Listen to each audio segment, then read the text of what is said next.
Hello friends, my name is Atul and I welcome you in the class of fluid mechanics. In today's topic we will discuss about the flow through pipes, how the flow is taking through the pipes. So first of all we can say about there are two cases. First, when the pipe is partially filled. Second, when the pipe is fully filled.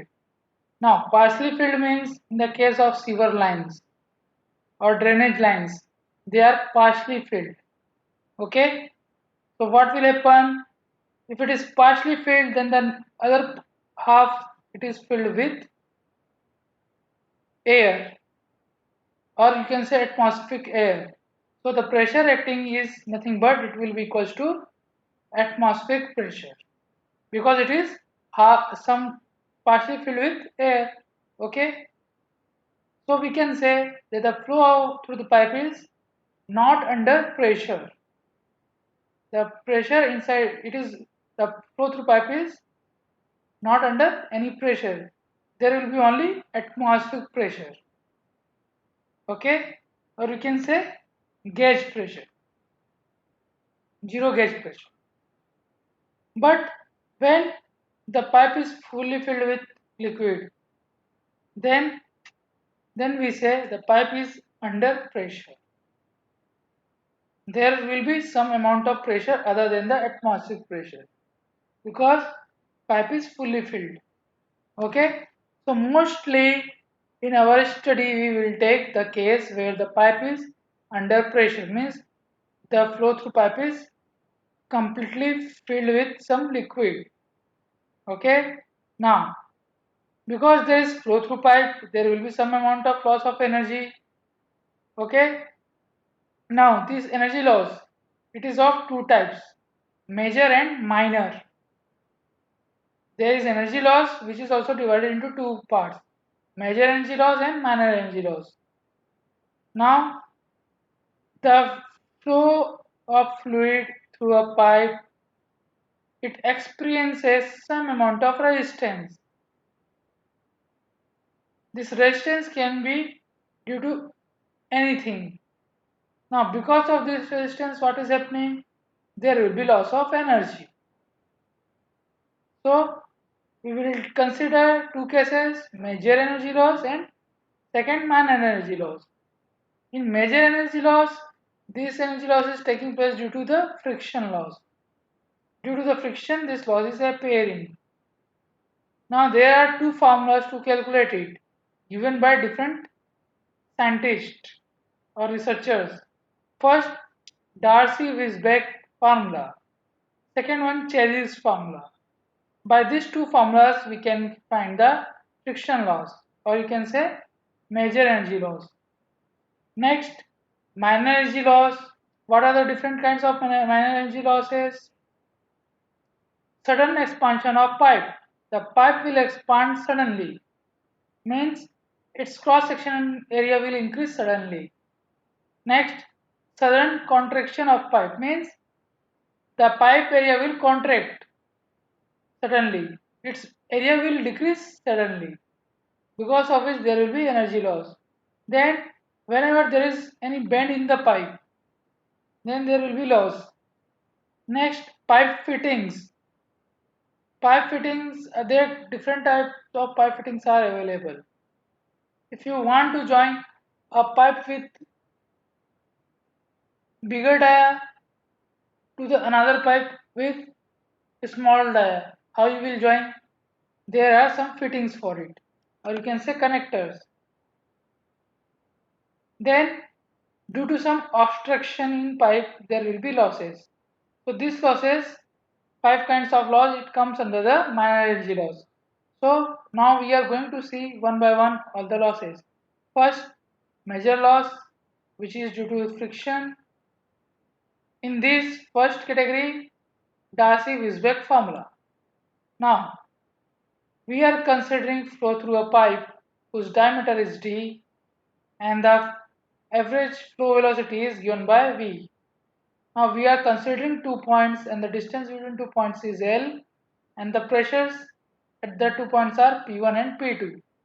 So the H, loss in head H, it is given by P1 minus P2 divided by rho G, where rho is nothing but density and G is acceleration due to gravity.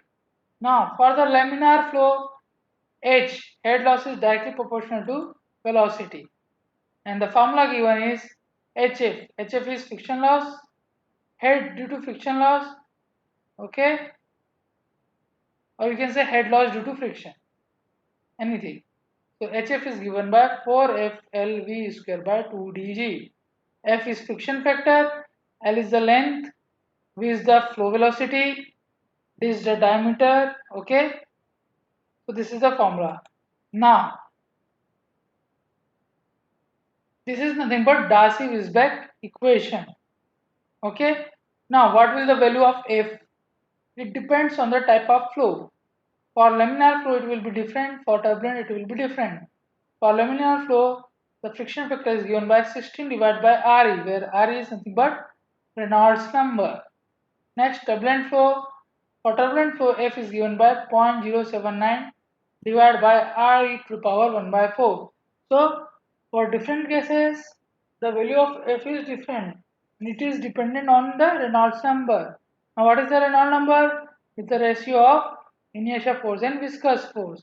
So, after simplification, we will get Reynolds number equals to rho Vd by mu.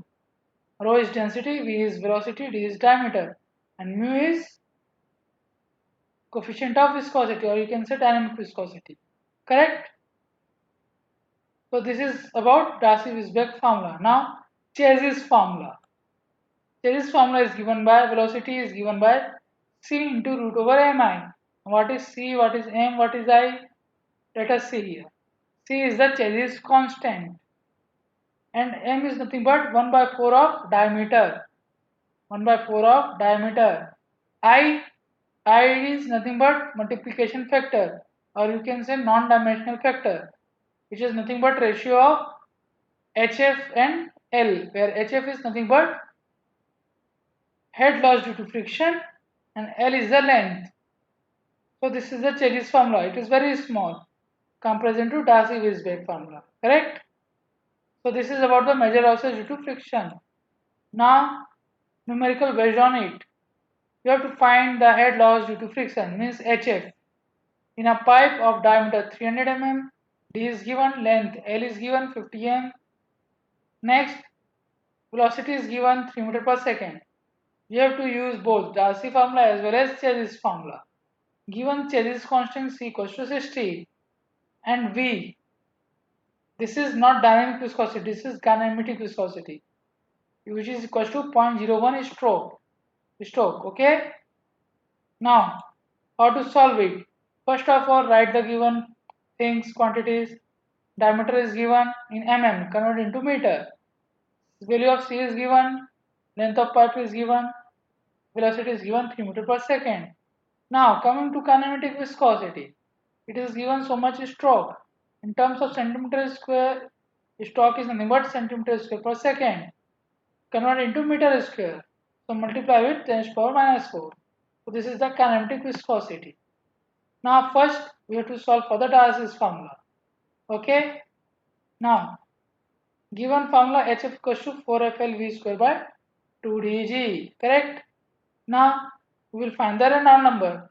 Why? Because we have to find whether the flow is laminar or turbulent. Depending on that, you will find the value of friction factor F. Correct? Now Reynolds number is given by rho Vd by mu, or we can say Vd by nu. Nu is kinematic viscosity, which is nothing but mu divided by rho. Correct? Now put the values of velocity, diameter and kinematic viscosity. You will get Reynolds number. For flow through pipe, Reynolds number is coming around 900 power 5, which is the turbulent flow. For turbulent flow, friction factor is given by 0.079 divided by Re power 1 by 4. Put the value of Reynolds number, you will get the F. After getting F, you know the value of L, V and D and G. Put all the things, you will get the head loss due to friction in the case of Darcy-Weisbach formula. Now, by using Chase's formula, how you will solve? V equals to C into root over mi. Know the value of C. I is given by HF divided by L. And M is nothing but 1 by 4 of D. Okay? So M equals to D by 4. Now, velocity, you know the velocity. You don't know is HF. Okay? So, put the values. Velocity, in place of velocity it is 3. C is 60. M, just now you have calculated. I, you don't know. So, rearrange the formula for I. So, you will get I equals to 0.0333. Now, this I is nothing but ratio of HF and L. You know the value of L, you know the value of I. You will get the value of HF. So, you can find, you can observe, or you can found that value of HF is coming greater in case of Cherry's formula in comparison to Darcy's formula. Correct? So, in one question, you have solved two questions. One question for Darcy's, another for Cherry's. Okay? Now, we will see the minor losses. What are different minor losses? First of all, sudden enlargement. Means cross-section area is increasing suddenly. See, this is a figure. Here, section 1, the area is less, section 2, area is bigger, okay? And properties are also P1, A1, V1. V1 is velocity, P is pressure, A is area. Same thing for second cross section. So, the head loss due to enlargement is given by V1 minus V2 whole square divided by 2G. This is the formula of head loss due to sudden enlargement. Now, sudden contraction. Here you can see there is decrease in the area contraction. Okay. For this case, you will get head loss equals to nothing but V2 square by 2G into 1 by Cc minus 1 whole square, where Cc is nothing but ratio of AC and A2. Okay. Now, suppose this thing in the bracket, it is represented by constant K. So, you will get Hc equals to K times V2 square by 2G. This is the formula for sudden contraction. If value of Cc is not given, then in that case, the head loss is given by 0.5 times V2 square by 2G. Okay? If Cc is not given, you can assume value of K equals to 0.5. Next type of loss, heat loss at the exit of pipe. It is given by V square by 2G. Next, at the inlet of pipe, it is 0.5 times V square by 2G. Okay.